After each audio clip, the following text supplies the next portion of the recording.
Welcome to Chill Under Pressure. I'm Adam. I'm Les. I'm Rodney. I'm John. Hey, John. Welcome to Chill Under Pressure. Thank you.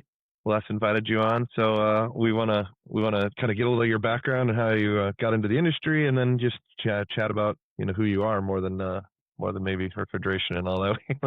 Yeah, we want to get into your boat building stuff. Yeah. All right. There you go. Yeah, that's actually the fun stuff. So, That's right.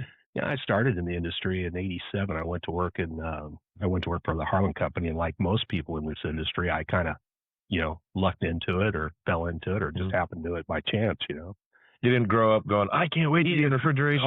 Oh, and that's the thing. I try to explain it to my kids. You don't want to be here either, but two of them have followed so far. So, but no, I started off driving a truck, and right out of high school and drove the truck there for a little bit, and then went to work for a company called C.D. Jones. And Jones is still in business, but only in Colorado and western Missouri and parts of Kansas, around the Kansas City area. They opened up in Phoenix. My uncle worked for him. Hey, I need a driver.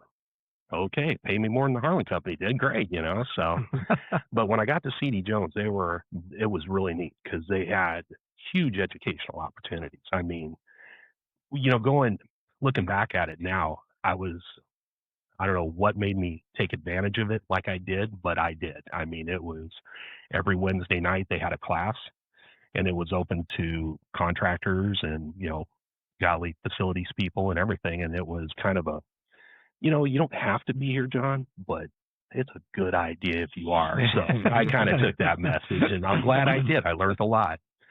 Ended up going into inside sales and learning a little bit about purchasing at the time. I actually, I got lucky. One of the guys that was doing the purchasing ended up going to jail. And he was told, if you go to jail one more time, you were out of a job. So you got lucky. I got lucky because he went to jail. So I left something on the counter. Yeah, exactly. He just gave him the opportunity so that he can go back to jail. Yeah, exactly. And it was one of those things that his name was Kevin, and Kevin just liked to live it up on the weekends, and and a little bit of the cocktail and little anger issues, and he'd end up in jail. So, but I ended up doing a lot with Honeywell Industrial. At the time, we were a Honeywell Industrial distributor. So that was kind of my background, was industrial controls. And I was really kind of focusing on that. Went back to Philadelphia for school at Honeywell's facility for a week. And that was kind of the game changer for me. It was like, wow, now it all makes sense. It's just not numbers anymore. Now it's understanding where it's used, how it's used. Worked there until 92. And I ended up having to go to work for Burke Engineering. And Burke that was the controls house in the Western United States. I mean, everybody knew Burke for controls. And with my background from Jones, it would just made a natural fit. Well, once again, one of the goofballs wasn't trusted to be an outside salesman. And so I was going to lose my job that I just got there. My wife just had a baby, and I'm looking at this going, what am I going to do? And I said, why don't you make me the outside sales guy? 23 years old, knew nothing about sales. Yeah. But I was winging it, so did okay. And worked there for 4 more years doing sales. And then I always wanted to go to work for RSD.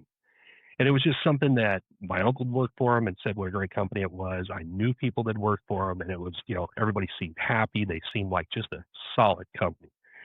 And Burke, the nicest thing I can say about Burke was they gave me a great opportunity. Yeah.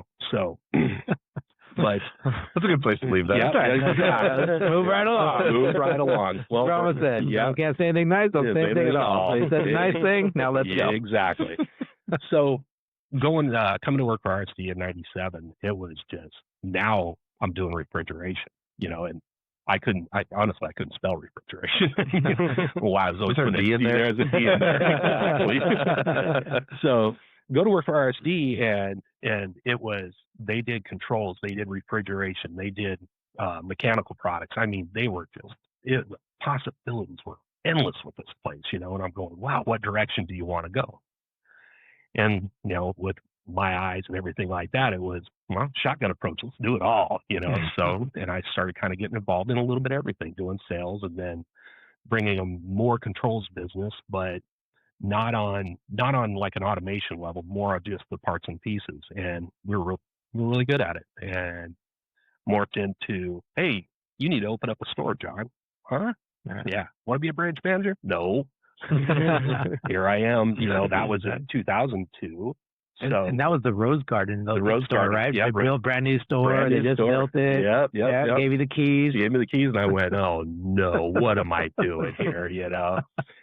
So that was kind of it was interesting because I knew nothing, and I knew nothing when I went into sales. I knew nothing when I went into when I started doing a little purchasing. I knew nothing, but had a lot of good people around me. RSD was amazing in their ability to coach and give you some leeway and understanding that, hey, he's new at this, so mistakes were made, of course. I can remember my first I took a counterfeit cashier's check, and I learned a lot about people at that time. Not everybody's honest. And I thought I was doing the right thing. They shook my hand and smiled. I got a cashier's check. What are you talking about? I'll bring you a cashier's check because we've never done business before. Well, yeah, okay.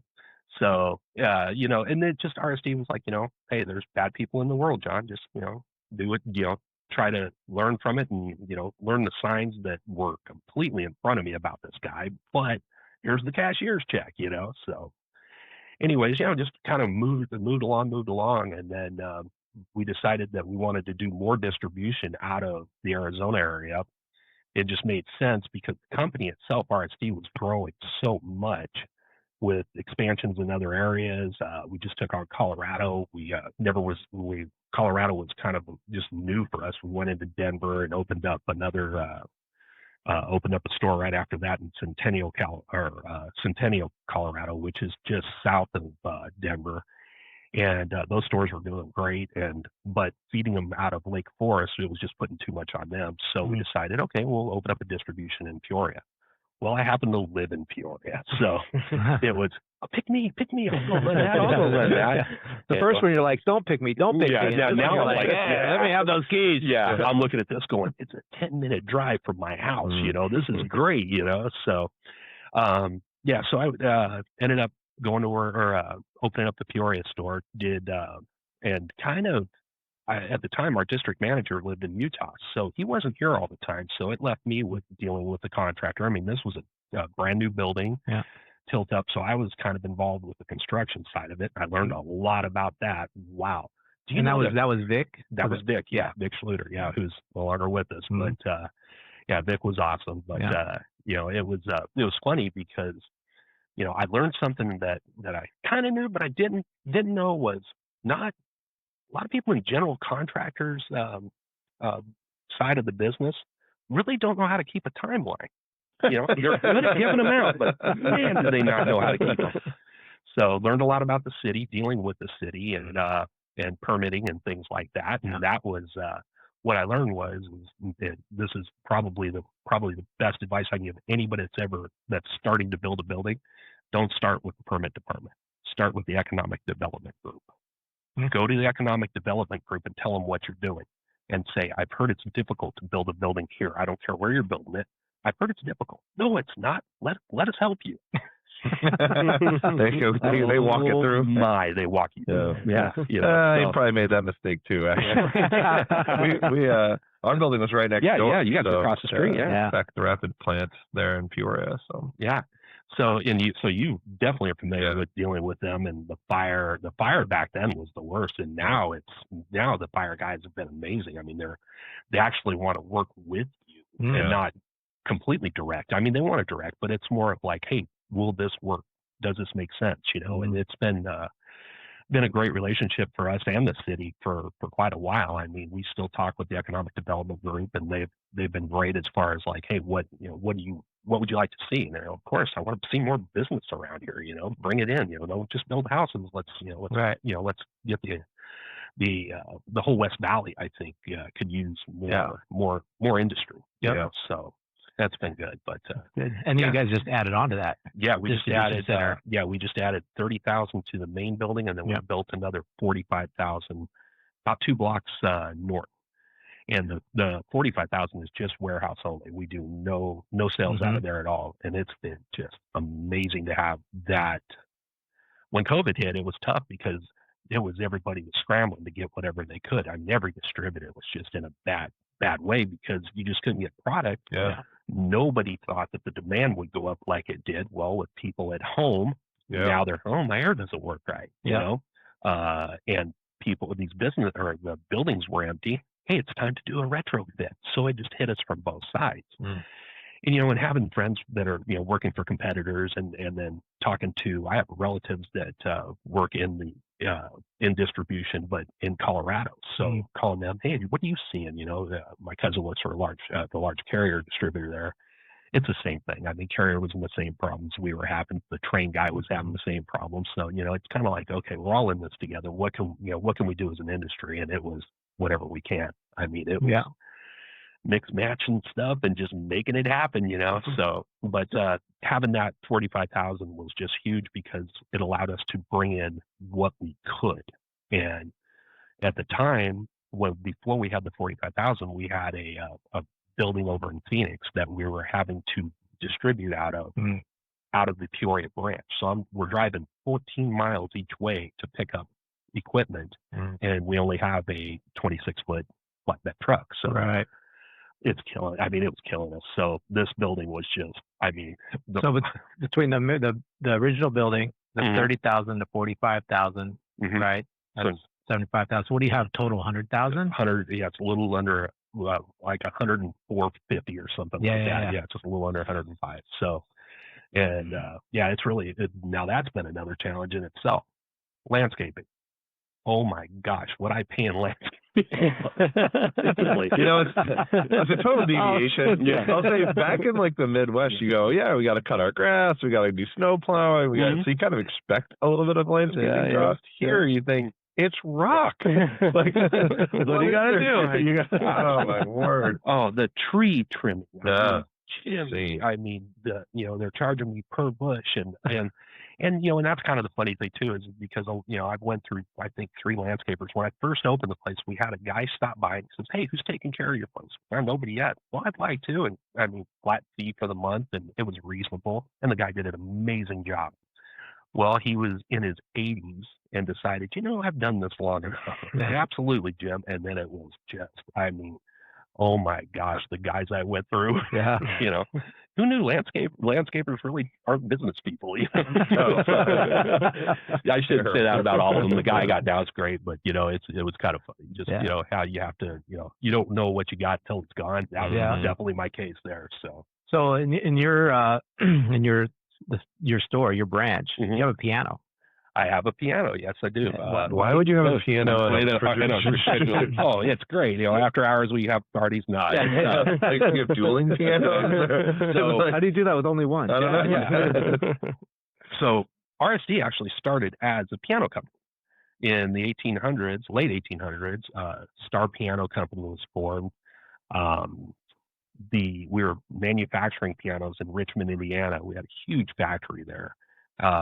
We produced pianos all the way. I love how you're saying like you were there. Oh yeah, exactly. Oh, it was great. The foundry, where we ran. I aged very well. Oh yeah, absolutely. Yeah, stringing the piano. That was the hardest job. Exactly. Oh, they're heavy. So I started, I kind of started looking into it, and I, asking the people at RSD, the Martin family, a little bit about it, and and some of the things that they were telling me it was fascinating how it all kind of, it progressed, and now, there's Wikipedia pages on it. I mean, we own the piano company. That's how it all started. In 1907, a group of I guess, board members or whatever decided that, hey, we're going to move out west. So they opened up the Star Piano Pacific Division, okay, and that is what RSD is the Star Piano Pacific Division. In 1977, we finally changed our name, and so my uncle was telling me that his paycheck used to say Star Piano Company Pacific Division, and then it said, and then it was the RSD division, or however it worked back then. But so when did the switch happen to actually doing refrigeration? Oh, this is amazing. So. And so in 1907, we're selling pianos. That's kind of the entertainment for the house, as everybody wants a piano. So we're selling lots of them. So the war hit, World War One, and piano sales, believe it or not, fell dramatically. And it was like, oh my gosh, what are we going to do? Well, like other companies that had factories, we started making stuff for the war effort, which included wooden airplane props, which included coffins. We had master woodworkers, so whatever we could to keep them busy and help the war effort. Yeah. Well, when the war was over, now we're getting back into the roaring 20s. Piano sales are coming back around. Things are good. We own a record company. And I never pronounce this right. I think it's Gannett, but we owned this record company, Gannett, and Henry Gannett was now running the Star Piano Company.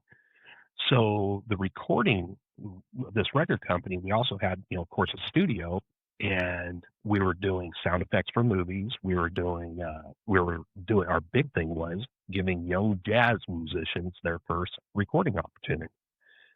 So we had Louis Armstrong. We had, there's a list of, there was a list of famous big name jazz musicians that were under the Gannett label. So that, go all the way into the Great Depression hits. Oh my, the crash of the market and all that good stuff. Piano sales once again are going down. So are phonographs. Just people don't have any money, but refrigeration is new. And we started making refrigeration products. We made all kinds of stuff. And we also started selling other products to complement it, hence Refrigeration Supplies Distributor. So we opened up just kind of a refrigeration division of that. The piano sales were really starting to, go away. And then, you go into World War II after we're working with the war effort, but refrigeration is really booming because people aren't, they're not, the icebox is gone. And now we're actually using refrigerators. We're putting refrigeration in supermarkets and in, wherever else you can think of. Air conditioning really wasn't that big yet, but it's coming. And so I remember them telling a story about 1945. One of the board members for Star in Richmond went to the World's Fair, and he came back with bad news. He says, I just saw something, guys, that's going to just completely kill our piano business. And what he saw was television. And so why would people want to play a piano or learn to play a piano when they can watch Liberace? Or like us right now. Yeah, exactly. Exactly. Piano sales going back up. Piano sales have been resurgent. Yeah, exactly. So, and that was the thing. But the refrigeration business was doing great. So the refrigeration business kind of took over everything. They stopped producing pianos. We pretty much closed the factory down, and the only thing left of it is RSD. And that's kind of how it all progressed. But you asked about why is there a piano in my store. So yes. I happened to be 4th of July weekend.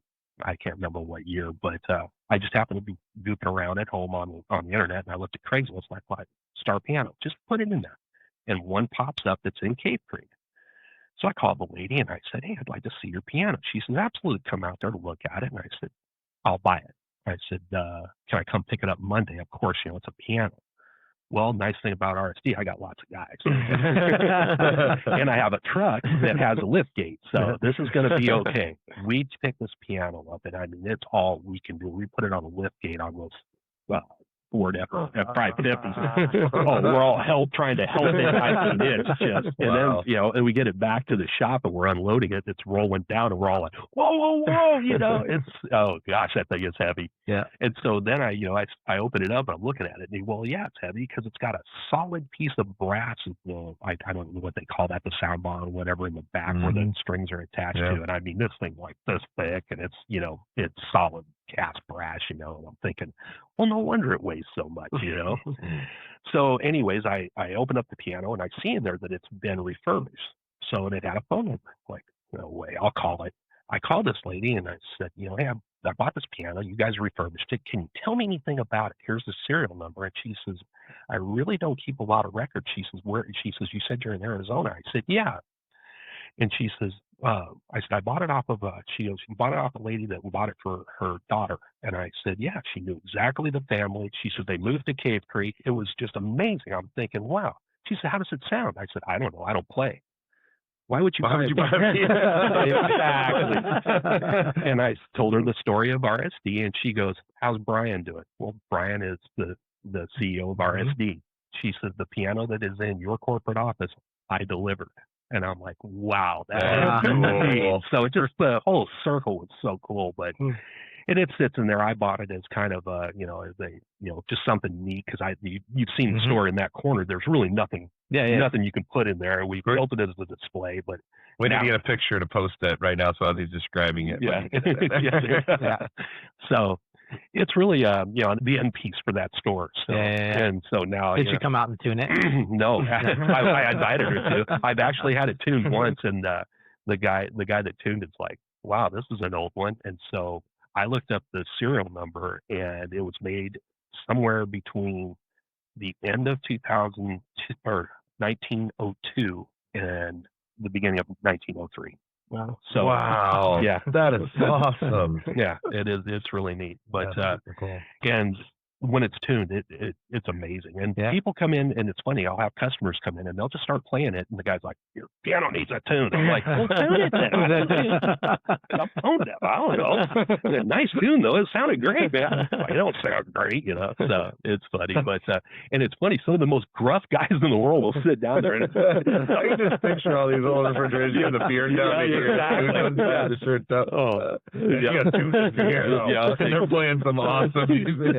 Funny, and it's like, it's like, you hear this guy as he's gruff, and I mean, he speaks like a sailor, and he's playing, Bach and stuff. It's just like, wow.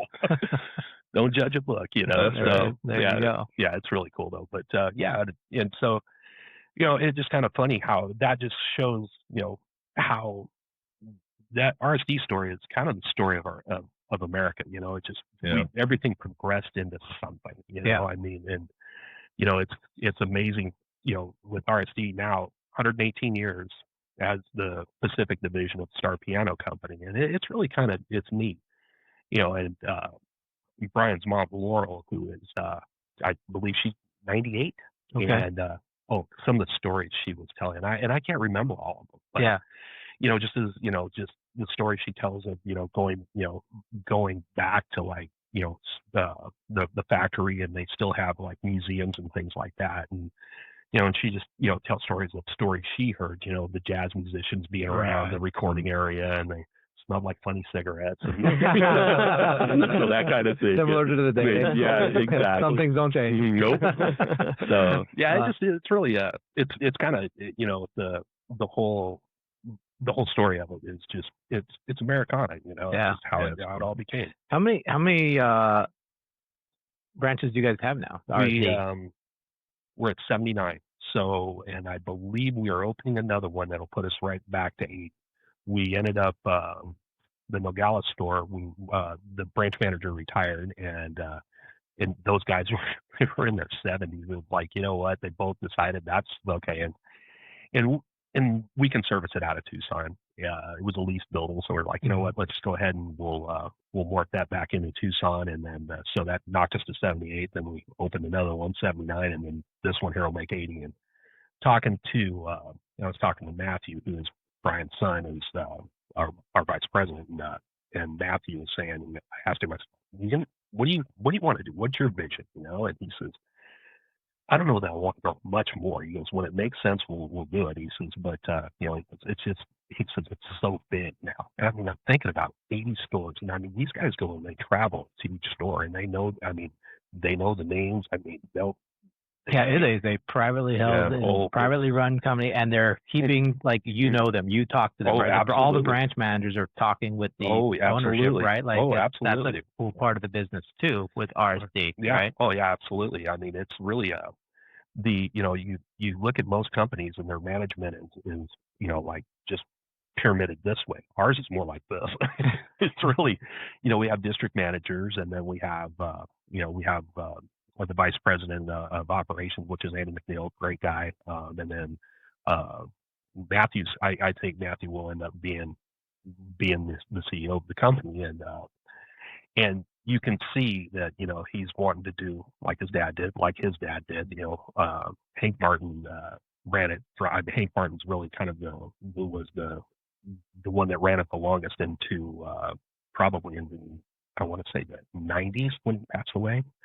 And then Brian took over, of course, and then Brian really grew it again. And so it was just kind of funny because we were walking out of the 45,000 facility while it was still a shell, and he turned and looked back and he says, John, he goes, my dad could see this. And I said, he'd be proud, wouldn't he? He said, no, he'd fire me. It's just funny, it's just, and that's the thing is we got involved in the air conditioning equipment because of the way the refrigeration market's going. It used to be that you go, the contractor would go to their friendly wholesaler and pick up their equipment and down the road they go. Well, now the end users, the large chains buy their stuff direct from the manufacturer, and the wholesaler and the contractor are kind of cut out of it. So, looking at that, we've seen the kind of the writing on the wall. So, do you sell? One of the questions I had was, do you sell tools like you used to? No. Where do they get them at, John? Amazon. So, what can we sell that we don't have to compete with the online companies? And it was nobody's really getting the blue van pulling up with an air conditioner on the back, Right. So that business is still going to, I think it's still going to be, for a bit. It's going to be viable for a while. So, I mean, people are trying to do different things with it, and that's great. But at the end of the day, it's still a one-off type of thing to on residential and on commercial. So. Well, to your previous thing, we've known each other a long time, right? Yeah. And so the conversations we've had, it's always impressive to me how you have one-on-one conversations. They bring you guys out. You get input like you're talking about right now. Absolutely. Right at the top levels of the company of what does your branch need? What do you guys need? How can we do better? What are we missing? And knowing you over decades, right? I've heard the same thing over and over again. That's one of the impressive things about RSD to me. As an outsider looking in, right? Yeah. Well, yeah, it's definitely it's a special place. I mean, they really, if you look at it, it makes sense though. I mean, the people that are, that's probably why I manage the way I manage. I walk out to my people. What do you need? What can I do to help you? And by doing that, you learn. I mean, I learned. Okay, well, hey, they don't like this, or hey. Our contractors are saying this, whatever it is, they don't particularly care for this brand, or they don't, or they really like, this brand. And so it enables you to be able to communicate that back, because, without feedback to corporate, it's just all it is parts and pieces. Right. And we always say we're the cleanest business in the world because we're boxes in, boxes out. I mean, that's all we do. And when you kind of break it down like that, it is real simple. Well, what's in the box? What do you want in that box? And, and how do we move more boxes?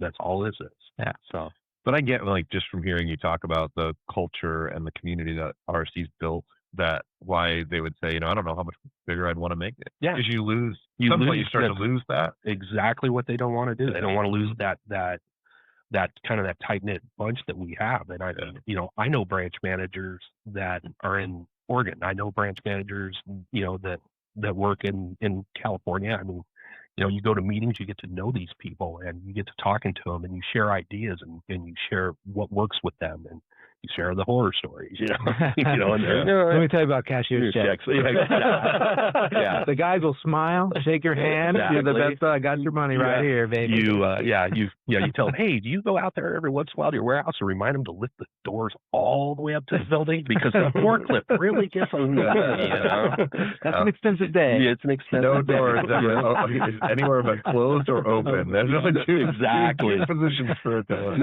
Fully open. Oh yeah, fully open. That's right. Unlike your garage door, by the way. One of my, yeah, exactly. No. All right, listen. We're not getting sidetracked by your nonsense today. So if we want to sidetrack, you like to build boats. Yeah, absolutely. I kind of picked up that. You build boats? No, I rigging and things like that. So doesn't build the actual boat, but it does the motor and make it go faster and all that. Oh, yeah. So Cool. I've been into jet boats since, golly, I bought my first one in '94, and once again, didn't know anything. I knew I liked to drive them. A buddy of mine had one, and it was fun, So and of course, it does, like everything else that happens when you have that friend. I think I ought to get a boat. It isn't like 2 days later. Hey, I found you a boat. That sounds like my brother-in-law. Don't talk about anything I want with him. Exactly. Yeah, you find out your friends are real good at spending your money. Oh yeah. So is this like racing or? No, I don't do a lot of racing. I have friends that do. And you could have just bought it with a cashier's check. Yeah, exactly. Actually, I bought it with a credit card. That's another story. That's another one. Before I knew anything, So. I was picturing Gibbs when I first heard this. Like, I didn't know anything about the boat building. When he's like, like he's got his basement. How do you get a boat out of the basement? That's what I was picturing. He's a build boat. So they're jet boats, and you're like tuning them out. It's like race car kind of. Yeah, kind of. You're building you're building most of the time. You're building. I use Chevy power, so it's big block Chevys, and you're tuning those, and they're readily available. I mean, they're we always laugh about the Ford guys they have the disadvantage because Ford parts are expensive. They make great power. It's nothing wrong with Ford. It's just you're going to pay a lot for the parts. So in Chevy, we always say, hey, you can go get intake manifold gaskets at Circle K, and you're going to need them. Meanwhile, Circle K is going to get a run on. Yeah, exactly. Hey, John says to go down there. They're like, what are you talking about? Yeah. So and that was kind of the thing. And by doing this, I met a lot of people. It's funny because one of the guys that I do a lot with is buddy Raymond. Raymond is the brother-in-law from one of the guys I went to high school with, who was one of the guys that got me into the boats. So it was kind of like it all worked out. So now Raymond and I do a lot of the tuning and everything like that. And Raymond's different than I am because he buys and sells. I buy them. You buy them and take them to the river. I buy them, take them to the river, use them till, my first one we're putting back together. Mm-hmm. The very first boat I bought my son Mike is actually him and I are building it right now, so it'll be ready for this next season. So yeah, that's cool. But yeah, and this thing's beat to death. It's just beat to death. But it's I'm like, how to get rid of it there, but you can't sell it. And it's not worth anything. So okay, let's put it back together. Okay, that's fine. So, but yeah, it's just been a fun hobby for me. An expensive hobby, but that's everything. That's our hobby. That's our hobby. A hole in the water in which to pour money. 100%. Break out another 1,000. Oh yeah. That it's funny because we used to always, we laugh about everything's $100 bill or everything. Now everything's $1,000. $1,000. What's that cost? You don't even ask. Just it's $1,000. So, but it's we can go to the river. I typically, it's funny because I live so close to Pleasant, but I rarely go to Lake Pleasant because it's just. For a little boat like this, we're talking 18, 19-foot jet boats. They don't exactly ride great. And now with Lake Pleasant being as big as it is, they're getting the big boats out there. And so, you're driving like this, it's like, wow, you're waiting for a shark to go by this other shit, So, yeah, it's not fun. So unless you get out there at 6 in the morning, in summertime, it's still glass out there. So, and then you can run till about 8, and then it's time to get off. And by the time I'm about ready to go anyway, it's getting hot, But your favorite place, what, Havasu? No, actually, probably Yuma. Oh, really? Yuma's you're Lake Martinez area, about 20 miles north of the Yuma town, but Yuma's gorgeous because you got the Picacho Wildlife Area down there. So we'll get up in the morning, we'll cruise the river all the way up, and it's kind of funny. I don't know what kind of animals we think we're going to see with this open headed. It's not like a top fuel car going by, and. Yeah, there. But don't admit to any of this. I'm hearing wildlife conservation people complaining at this point. So I wasn't on this trip, but my brother-in-law was, and he was, and my buddy Raymond. They went up really far, and so they're way up there. And what we do is we stop and then we float back down. Well, these two are up there and they're floating back, and they're just looking around and. one says, "Oh, golly, I wish I would have had some glass. I wish I would have brought some glass. So we could glass the side of that hill." And it's like, "Yeah, that'd been great." And Raymond looks and he says, "Hey," he goes, "do mountain lions swim?" I says, "I don't know." And he's like, "I'm not finding out." Mountain lion getting a drink, and it was like 20 yards away from him. Well, they can jump that far. But they're kind of, they can swim. Yeah, exactly. Yeah, and I don't know if they're going to want to ride on the boat or not. But we don't want them to. We don't want them to. Yeah, exactly. So, and they were telling me, they saw a deer on that trip, bighorn sheep. I mean, and so there's all kinds of stuff that because there's really not a lot of access. So you race up the river. Oh yeah, you go scare them, get them all up, and then you pull back down so you can see them going. Exactly. Yeah. So is this a hunting? Yeah. Oh yeah. You get a lion tag. You're right. Let's go back. Absolutely. But yeah, you're over there. Also too, it's kind of neat because when you're at Yuma, there's the Marine Corps proving stations there, and they fly a lot of the. I'm not sure what plane it is. It's the smaller one. I think it's like a 15, but it's the small fast jet. I mean, this thing, and they rip up and down the river, and especially if they see boaters, and then they'll buzz you. And I mean, they get. It's pretty close. I mean, you can see the pilot. Yeah, I mean, it's pretty neat. -60 and and they go over. And what was your range? Yeah, and now 1 meter. Yeah, 1 meter. Yeah. It's public relations. That's what we were doing out there. But what exactly were you communicating? Yeah, bird.